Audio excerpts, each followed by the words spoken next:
नमस्कार दोस्तों, हमारे YouTube चैनल लक्ष्य स्टडी पॉइंट पर आप सभी का स्वागत है। यदि चैनल पर नए हों तो चैनल को सब्सक्राइब कर लें। यदि वीडियो अच्छा लगे तो वीडियो को लाइक कर दें। सब्सक्राइब के बगल में दी हुई बेल आइकन को प्रेस कर दें ताकि आने वाली ऐसे ही न्यू वीडियो का नोटिफिकेशन सबसे पहले आपके पास पहुंचे। यदि वीडियो उपयोगी सिद्ध होता है आपके लिए, इसे अपने दोस्तों के पास शेयर करें ताकि उनको भी इस वीडियो का लाभ मिल सके। तो बात करते हैं आज की फिजिक्स के कुछ महत्वपूर्ण क्वेश्चन के, यानी कि भौतिक विज्ञान के कुछ महत्वपूर्ण क्वेश्चन को देखते हैं जो सदिश या मदिश राशि पर आधारित है। भौतिक राशि को कितने भागों में बांटा गया है? तो भौतिक राशि पहले जान लेते हैं दोस्तों, कहते हैं किसे हैं। तो ब्रह्मांड में स्थित वे सभी राशियां जिनका हम मापन कर सकते हैं उन्हें भौतिक राशि कहते हैं। भौतिक राशि को दो भागों में बांटा गया है, सदिश राशि, मदिश राशि। तो इसका सही जवाब होगा ऑप्शन नंबर सी, यानी कि 2। बात चलते हैं अगले क्वेश्चन पर। शून्य सदिश की दिशा होती है, इंपॉर्टेंट क्वेश्चन है। तो इसका सही जवाब होगा ऑप्शन नंबर बी, शून्य सदिश की दिशा होती है अनिश्चित। चलते हैं अगले क्वेश्चन पर। क्वेश्चन नंबर 3, शून्य सदिश का परिमाण होता है, शून्य सदिश का परिमाण होता है शून्य। अब बात करते हैं अन्य ऑप्शन की। तो ऑप्शन ए में दिया 1, तो यह किस सदिश का परिमाण होता है? एकल सदिश यानी कि एकांक सदिश का परिमाण होता है 1। चलते हैं अगले क्वेश्चन पर। क्वेश्चन नंबर 4 है, अदिश राशि है, बताना इसमें आपको अदिश राशि कौन सा। तो पहले बात हम कर लेते हैं अदिश राशि कहते किसे हैं। तो वह भौतिक राशि जिसका पूर्ण ज्ञान प्राप्त करने के लिए केवल परिमाण की आवश्यकता होती है, दिशा की आवश्यकता नहीं होती है, उसे अदिश राशि कहते हैं। अर्थात अदिश राशि में दिशा होती ही नहीं है, केवल परिमाण होता है। तो इसका सही जवाब होगा ऑप्शन नंबर डी, विद्युत धारा। अब बात कर लेते हैं अन्य ऑप्शन की। वेग, तो किसी वेग विस्थापन परिवर्तन की दर को ही वेग कहते हैं। यदि किसी वस्तु का विस्थापन में परिवर्तन ds/dt हो तो इसका वेग होगा v। वेग का मात्रक मीटर प्रति सेकेंड होता है। अब बात कर लेते हैं बल, तो किसी वस्तु के द्रव्यमान तथा उसमें उत्पन्न हुए त्वरण के गुणनफल को ही कहते हैं बल, F। बल का मात्रक होता है न्यूटन। बात करते हैं अन्य ऑप्शन की, विद्युत धारा। तो विद्युत धारा का मात्रक एम्पियर होता है। किसी वायर में प्रति सेकंड प्रवाहित होने वाली आवेश की मात्रा को ही कहते हैं विद्युत धारा। बात करते हैं अगले क्वेश्चन की। तो सदिश राशि है, पूछा गया है इसमें सदिश राशि है। तो पहले हम जान लेते हैं सदिश राशि कहते किसे हैं। तो वह भौतिक राशि जिसका पूर्ण ज्ञान प्राप्त करने के लिए हमें उसके परिमाण के साथ साथ दिशा की भी आवश्यकता होती है। अर्थात हमें परिमाण भी चाहिए और दिशा भी चाहिए, उसे हम सदिश राशि कहते हैं। तो इसमें इसका सही जवाब होगा ऑप्शन नंबर डी, त्वरण। त्वरण सदिश राशि है। अब बात करते हैं अन्य ऑप्शन की। तो मास, द्रव्यमान, तो द्रव्यमान का मात्रक होता है किलोग्राम। तो किसी वस्तु का द्रव्यमान पृथ्वी पर हर जगह समान होता है, लेकिन उसका भार की बात करें W = mg होता है। भार पृथ्वी की भिन्न भिन्न जगहों पर भिन्न भिन्न होता है। इसका कारण है गुरुत्वीय त्वरण, क्योंकि पृथ्वी का गुरुत्वीय त्वरण अलग अलग जगहों पर अलग अलग होती है। बात करते हैं अन्य ऑप्शन की, चाल। तो किसी वस्तु की दूरी पर तय की गई दूरी में होने वाले परिवर्तन को ही चाल कहते हैं। चाल यानी दूरी ds/ds हो, यदि परिवर्तन dt समय में हो रहा दूरी तो इसे हम कहते हैं चाल u, जिसका मात्रक मीटर प्रति सेकंड होता है। बात करते हैं कार्य। तो किसी वस्तु में जो कार्य करने की क्षमता होती है उसे ऊर्जा कहते हैं। कार्य को ही हम ऊर्जा में परिवर्तित कर देते हैं। कार्य बराबर होता है W = F × S होता है। यह अदिश राशि होती है कार्य।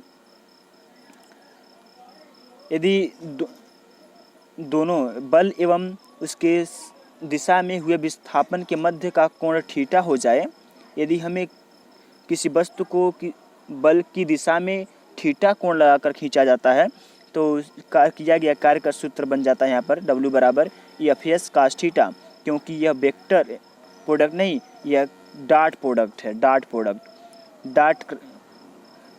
चलते हैं अगले क्वेश्चन पर। क्वेश्चन नंबर है 6, शून्य सदिश का मान होता है, शून्य सदिश का मान होता है दोस्तों 0। ऑप्शन नंबर सी सही होगा। बात करते हैं अगले क्वेश्चन की। निम्न में से किस भौतिक राशि का जोड़ व घटाव बीजगणितीय नियमों से किया जाता है? तो इसका सही जवाब होगा ऑप्शन नंबर बी, अदिश राशियों का जोड़ व घटाव बीजगणितीय नियमों से किया जाता है। बात करते हैं सदिश राशि का। तो सदिश राशि का जोड़ व घटाव त्रिभुजीय नियम, त्रिभुज के नियम से, समांतर चतुर्भुज के नियम से किया जाता है। चलते हैं अगले क्वेश्चन पर। क्वेश्चन नंबर 8, किस सदिश में दिशा व परिमाण दोनों होता है परंतु यह सदिश राशि नहीं है? तो इसका सही जवाब होगा ऑप्शन नंबर सी, विद्युत धारा।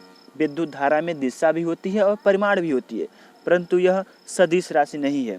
बात कर लेते हैं अन्य ऑप्शन की, विद्युत विभव। तो किसी आवेश को एक स्थान से दूसरे स्थान तक ले जाने में जो कार्य किया जाता है W तथा उस आवेश के अनुपात को ही विभव कहते हैं। उन दो बिंदुओं के मध्य उत्पन्न विभव कहते हैं। विभव का मात्रक होता है वोल्ट। बात कर लेते हैं विद्युत विभवांतर। तो उन दो बिंदुओं के विभवों के मध्य जो अंतर होता है उसे हम कहते हैं विद्युत विभवांतर। इसका मात्रक वोल्ट होता है। बात करते हैं विद्युत धारा। तो प्रति सेकंड प्रवाहित होने वाली आवेश की मात्रा को ही कहते हैं विद्युत धारा। इसका मात्रक होता है एम्पियर। चलते हैं अगले क्वेश्चन पर। क्वेश्चन नंबर है 9। दो समान वेक्टरों का परिमाण शून्य हो तो उनके बीच का कोण होगा। पहले हम तो इसका सूत्र होता है दोस्तों, परिमाणी का सूत्र R बराबर होता है √p² + q² + 2pq cos theta. 2pq cos theta दिया है दो समान वेक्टर, यानी p और q आपस में समान है और r 0 है। तो इसको हम सॉल्व करेंगे तो बन जाता है हमारे पास cos थीटा = -1। हमें पता करना है साइड में cos थीटा का -1 किस कोण के बराबर होता है। तो इसका सही जवाब होगा आपका ऑप्शन नंबर बी, 180 अंश के बराबर होता है। यदि दो समान वेक्टरों का परिमाण शून्य है तो उनके बीच का कोण होगा 180 अंश। चलते हैं अगले क्वेश्चन पर। दो सदिशों के परिमाण का मापांक निर्भर करता है। मापांक, दो सदिशों के परिमाण का मापांक निर्भर करता है। तो परिमाण का सूत्र भी आपको बताया मैंने, R बराबर होता है √p² + q² + 2pq cos theta. यदि हमें मापांक निकालना हो, यानी कि इतना हमें निकालना हो, तो पूछा है जी इसका निर्भर किस पे करता है। तो ऑप्शन पढ़ लेते हैं पहले।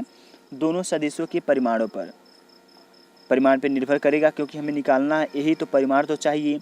दोनों सदिशों के बीच के कोण पर बीच में आता है cos थीटा, तो हमें कोण भी चाहिए। तो इसका मतलब इसका सही जवाब होगा ऑप्शन नंबर सी, ए और बी दोनों, यानी कि किसी दो सदिश के परिमाणी का मापांक निर्भर करता है दोनों सदिशों के परिमाणी पर और दोनों सदिशों के बीच के कोण पर। बात करते हैं अगले क्वेश्चन की। क्वेश्चन नंबर 11 है, निम्न में से कौन सदिश राशि है? अब बात करते हैं सदिश राशि। तो वह राशि जिसका हमें पूर्ण ज्ञान प्राप्त करने के लिए दिशा के साथ साथ परिमाण की आवश्यकता होती है, उसे हम कहते हैं सदिश राशि। तो इसमें सदिश राशि होगा, सदिश राशि इसमें होगा आपका दोस्तों विद्युत क्षेत्र होगा। विद्युत क्षेत्र सदिश राशि है। विद्युत धारा में दिशा भी होती है, परिमाण भी होता है, परंतु यह सदिश राशि नहीं है, यह है अदिश राशि। दूरी भी है अदिश राशि, आयतन भी है अदिश राशि। चलते हैं अगले क्वेश्चन पर। क्वेश्चन नंबर 12 है, सदिशों को तीर द्वारा निरूपित किया जाता है।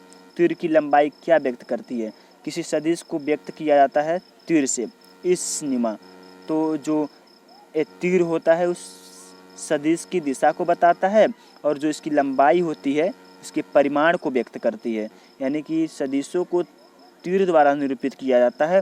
तो तीर की लंबाई व्यक्त करती है सदिशों के परिमाण को और सदिशों की दिशा को। इसका मतलब इसका सही जवाब होगा ऑप्शन नंबर सी। चलते हैं अगले क्वेश्चन पर। क्वेश्चन नंबर 13 है, दो बल P1 तथा P2, दो बल P1 तथा P2 का परिमाणी P2 से 90 अंश पर हो, यानी कि 90 अंश पर हो तथा इसका परिमाण P2 के समान है, यानी कि R का मान भी P2 के समान है और इस दोनों के मध्य 90 अंश है। तो P1 का परिमाणी होगा। अब दोस्तों पता कर लेते हैं P1 का परिमाणी क्या होता है, क्या होगा। दो बल P1 तथा P2 परिमाणी तो हम cos थीटा का मान 90 दिया है, तो cos 90 अंश का मान होता है दोस्तों 0 अंश।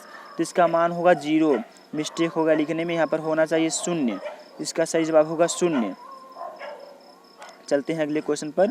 क्वेश्चन नंबर 14, निम्न में से 14 है, निम्न में से कौन अदिश राशि है? बताना इसमें कौन सा अदिश राशि है। तो इसका सही जवाब होगा ऑप्शन नंबर डी, ये है अदिश राशि। आयतन है अदिश राशि, क्योंकि विद्युत क्षेत्र भी सदिश होता है, बल भी सदिश होता है, वेग भी सदिश होता है। चलते हैं अगले क्वेश्चन पर। क्वेश्चन नंबर 15, दो सदिशों का परिमाणी न्यूनतम होगा जब उनके बीच का कोण हो। दोस्तों यदि सूत्र होता है आर स्क्वायर बराबर p square plus q square plus 2pq cos theta. दो सदिशों का परिणाम न्यूनतम होगा, न्यूनतम मतलब कम हो, उनके बीच का कोण हो। यदि हम यहाँ पर निगेटिव कर दें तो इसका मान न्यूनतम हो जाएगा। तो निगेटिव करने के लिए कास थीटा के कितना वैल्यू रखिए तो निगेटिव हो जाए। यदि कास 0 रखते हैं तो 1 होगा, कास 90 रखते हैं तो 0 हो जाएगा। तो इसका सही जवाब होगा पाई, डी नंबर। 180 का मान -1 रखेंगे तो न्यूनतम मान प्राप्त होगा, हमें माइनस में आ जाएगा। तो इसका सही जवाब होगा पाई। चलते हैं अगले क्वेश्चन पर। दो सदिशों का परिणामी अधिकतम होगा तो उनके बीच का कोण होगा।